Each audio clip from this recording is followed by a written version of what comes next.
بسم اللہ الرحمن الرحیم۔ السلام علیکم۔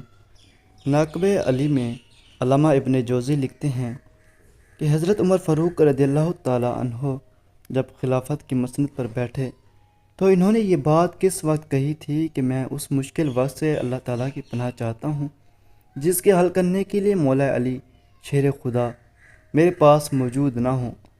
اس کے جواب میں علامہ صاحب خود ہی لکھتے ہیں کہ ایک دفعہ قیصر روم نے چند سوالات لکھ کر مسلمانوں کے خلیفہ حضرت عمر رضی اللہ تعالیٰ عنہ کے پاس بھیجے۔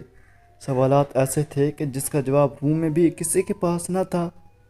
ان سوالات کا مقصد مسلمانوں کو شرمندہ کرنا تھا تاکہ مسلمان اپنے دین سے متنفر ہو جائیں۔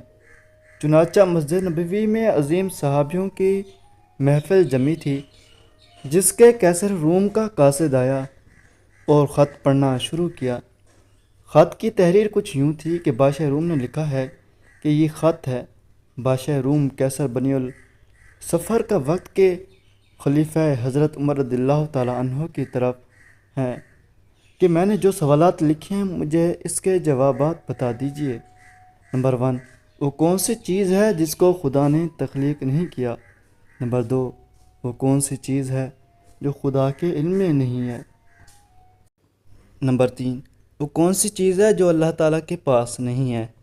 نمبر 4، وہ کون سی چیز ہے جس کے سب بال ہی بال ہیں؟ نمبر 5، وہ کون سی چیز ہے جس کا صرف منہ ہی منہ ہے؟ نمبر 6، وہ کون سی چیز ہے جس کے صرف پاؤں ہی پاؤں ہیں؟ نمبر 7، وہ کون سی چیز ہے جس کے صرف آنکھیں ہی آنکھیں ہیں؟ نمبر 8، وہ کون سا بندہ ہے جس کا خاندان نہیں ہے؟ نمبر 9، وہ کون سی چیز ہے جو شکم مادر میں نہیں رہی؟ نمبر 10، وہ کون سی بے جان چیز ہے جو سانس نہیں لیتی ہے؟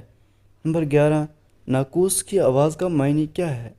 نمبر 12، وہ کون سی چیز ہے جس نے ایک مرتبہ پرواز کیا؟ نمبر 13، وہ کون سی چیز ہے جس پر صرف ایک بار سورج چمکا؟ نمبر 14، وہ کون سا درخت ہے جس کے سایہ کو تیز رفتار سوار 100 سال دوڑ کر بھی عبور نہیں کر سکتا؟ 15، وہ کون سا درخت ہے جو دھوپ اور پانی کا محتاج نہیں؟ دنیا میں اس کی مثال کیا ہے؟ نمبر 16، جنت کے برتن جن میں مختلف قسم کے کھانے ہوتے ہیں، جنتی لوگ ایک دوسرے سے ملتے ہیں، دنیا میں اس کی مثال کس طرح کی ہے؟ نمبر 17، جنت کے سیب سے حوریں برآمد ہوں گی لیکن اس میں ذرا بھر کمی بھی واقع نہیں ہوتی، دنیا میں اس کی مثال کیا ہے؟ نمبر 18، دنیا میں موجود شے کون سی ہے کہ دنیا میں لوگوں کے آخرت کے لیے ایک شخص کے لیے ہوگی؟ نمبر 19، جنت کی چابیاں کیا ہیں؟ حضرت عمر فاروق رضی اللہ تعالیٰ عنہ نے خط پڑھتے ہی فرمایا، اس کا جواب تو صرف اور صرف برادر رسول باب العلم حضرت علی رضی اللہ تعالیٰ عنہ دے سکتے ہیں۔ چنانچہ خط ان کی طرف بڑھا دیا گیا۔ حضرت علی رضی اللہ تعالیٰ عنہ نے لکھا، بسم اللہ الرحمن الرحیم، اما بعد، تیرا خط وصول ہوا۔ میں اپنے رب اور اپنے پیارے پیغمبر حضرت محمد صلی اللہ علیہ وسلم کی برکت سے آپ کو ان سوالات کے جوابات دے رہا ہوں۔ وہ چیز جو مخلوق نہیں وہ خدا خود ہے جس کو اللہ نے پیدا ہی نہیں کیا۔ وہ چیز جس کا اللہ تعالیٰ سے کوئی تعلق نہیں ہے وہ یہ بات ہے کہ اللہ تعالیٰ کا فلاں بیٹا ہے، حالانکہ خدا واحد ہے، اس کی نہ تو کوئی اولاد ہے اور نہ ہی اس کے ساتھ کسی کو معبود ہے۔ خدا نہ کسی کی اولاد ہے اور نہ خدا کی کوئی اولاد ہے۔ وہ چیز جو اللہ تعالیٰ کے پاس نہیں ہے وہ ظلم ہے۔ اللہ تعالیٰ کا فرمان ہے کہ خدا اپنے بندوں پر کبھی ظلم نہیں کرتا۔ وہ چیز جو صرف بال ہی بال ہیں وہ ہوا ہے۔ وہ چیز جس کا صرف منہ ہی منہ ہے وہ آگ ہے۔ وہ چیز جس کے صرف پاؤں ہی پاؤں ہیں وہ پانی ہے۔ وہ چیز جس کی صرف آنکھیں ہی آنکھیں ہیں وہ سورج ہے۔ وہ شخص جس کا کوئی خاندان نہیں ہے وہ صرف حضرت آدم علیہ السلام ہیں۔ وہ چیز جو شکم مادر میں نہیں رہی 5 یہ ہیں: حضرت آدم علیہ السلام، حضرت حوا علیہ السلام، حضرت اسماعیل علیہ السلام کی قربانی کا دمبا، حضرت موسیٰ علیہ السلام کا عصا، حضرت صالح علیہ السلام کی اونٹنی۔ وہ بے جان چیز جو سانس لیتی ہے وہ صبح ہے۔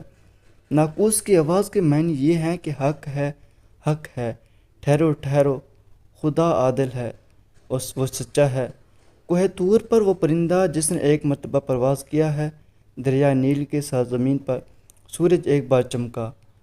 جس جگہ پر حضرت موسیٰ علیہ السلام نے اپنا عصا مبارک مار کر رستہ بنایا تھا، وہ درخت جس کو میں اگر تیز رفتار کے ساتھ بھی چلوں تو 100 سال تک بھی پار نہیں کر سکتا، وہ شجر طوبہ کا درخت ہے جس کی شاخ جنت کے ہر محل میں جاتی ہے۔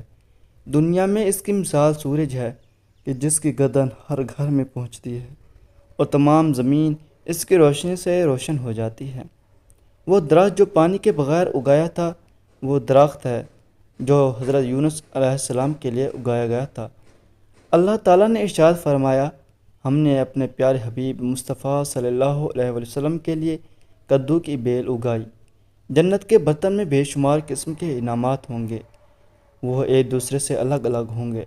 اس کی مثال ہم دنیا میں مرغی کے انڈے کی لے سکتے ہیں، جس میں سفید اور زرد دونوں پانی شامل ہوتے ہیں، لیکن ایک دوسرے سے ملتے نہیں ہیں۔ جنت میں جو سیب عطا کیا جائے گا اس سے حور برآمد ہوں گی۔ اس کی مثال ایسے ہے جیسے کہ سیب سے کیڑا باہر نکلتا ہے، لیکن اس میں کمی واقع نہیں ہوتی۔ وہ چیز جو دنیا میں سب کے لیے برابر ہے، چاہے وہ مومن ہو یا کافر ہو، لیکن آخرت میں وہ صرف اور صرف مومن کو عطا کی جائے گی۔ وہ کھجور کا میوہ ہے، جیسے آخرت میں صرف مومن ہی کھا سکے گا، جبکہ دنیا میں اسے مومن اور کافر دونوں یکساں استعمال کرتے ہیں۔ جنت کی چابیاں کلمہ توحید ہے، لا الہ الا اللہ محمد الرسول اللہ۔ ابن مسیب سے مروی ہے کہ خط بادشاہ روم کو ملا۔ اس نے خط کو پڑھ کر کہا کہ میرے سوالات کے جواب صرف اور صرف خاندان رسول صلی اللہ علیہ وآلہ وسلم کو ہی مل سکتے ہیں۔ پھر دریافت کیا کہ یہ جواب کس اعلیٰ ہستی نے دیے ہیں؟ ایلچی نے جواب دیا کہ ان سوالات کے جوابات مولا علی رضی اللہ تعالیٰ عنہ نے، جس کو حضرت محمد صلی اللہ علیہ وسلم کا علم کا دروازہ کہا ہے، اس شخصیت نے یہ جواب دیے ہیں۔ یہ خط پڑھنے کے بعد قیصر روم نے حضرت علی رضی اللہ تعالیٰ عنہ کو خط لکھا کہ مجھے آپ کا ارسال کیا ہوا خط مل گیا ہے۔ وہ پڑھ کر مجھے یقین ہو گیا ہے کہ آپ اہل بیت نبوت ہیں اور رسالت کا قیمتی خزانہ ہیں۔ آپ رضی اللہ تعالیٰ عنہ ہی حقیقی شجاعت اور علم کے وارث ہیں۔ قیصر روم نے اپنے دوسرے خط میں لکھا کہ میری یہ خواہش ہے کہ آپ مجھے مذہب اور دین کی مزید معلومات بھیجیں۔ میں خاص طور پر روح کی وضاحت چاہتا ہوں، جس کا ذکر خدا تعالیٰ نے اپنی کتاب قرآن مجید میں کیا ہے۔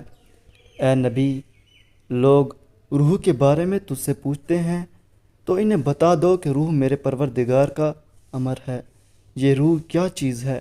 مولا علی شیر خدا رضی اللہ تعالیٰ عنہ نے جواباً خط میں یہ لکھا کہ اما بعد، روح ایک نورانی نقطہ ہے اور ایک غیر مرئی مخلوق ہے جس کو اللہ نے اپنی قدرت کاملہ سے پیدا فرمایا ہے اور اپنے خاص خزانے سے نکال کر اپنی ملکیت میں رکھا ہوا ہے، اور یہی روح ہی اصل میں ہر چیز کا سبب زندگی ہے، اور ہر ذی روح جاندار کے پاس ایک وقت مقرر تک ممانت ہے۔